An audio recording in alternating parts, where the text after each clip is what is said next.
19 anyos. Taga Tukawalog na isang anak. O kini ang akong istorya.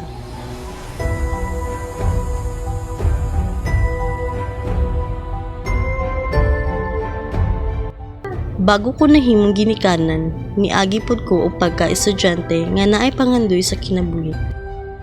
Dili lalim ang akong mga kaagi o pagreser ko sa uban nga niagi sa daghang pagsulay sa kinabuhi. Atong naa pa lang ko sa high school, grabe jud ko katamad nga pagka-estudyante.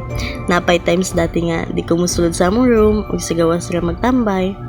Ug kung musulod man, dili pud ko ganahan nga mamino sa maestra ug matulog ra ko mao nga amnino jud nako nga wala gid kayo koy natun-an.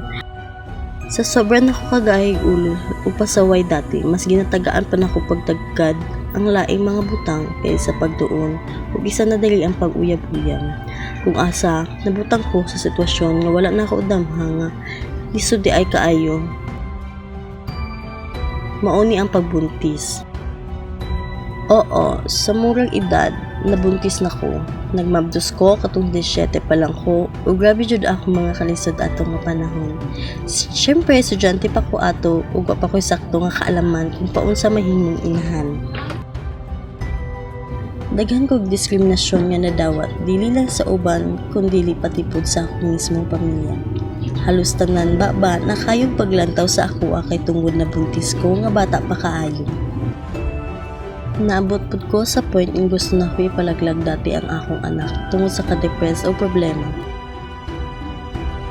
Pero dakong pasalamat ako sa Ginoo kay wala akong niya gipasagdan.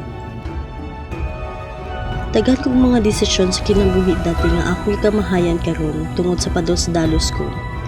Pero wala ko kamahay nga nagkaanak ko kay siya ang rason nga nung gapadayon Japon ko nga mulaban sa kinabuhi.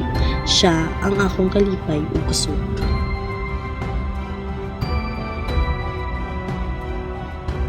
Ug karon dako kayo ang akong realization sa kinabuhi. Dili lalim nga dili makahuman og eskwela, labi na ako nga usa na kainahan. Kay tungod usa lang ko ka grade 12 graduate. Dili ko basta-basta makakuha og trabaho nga tarong. Na-realize na ako nga grabe ka importante nga makahuman og eskwela kay kini ang pundasyon sa kung unsa man ta bilang tao ug makatabang kini para makakuha tag tarong nga trabaho. Siguro kung nakahuman ko og na ako'y saktong trabaho, masuportaan jud na ako og tarong akong pamilya, labi na ang akong anak.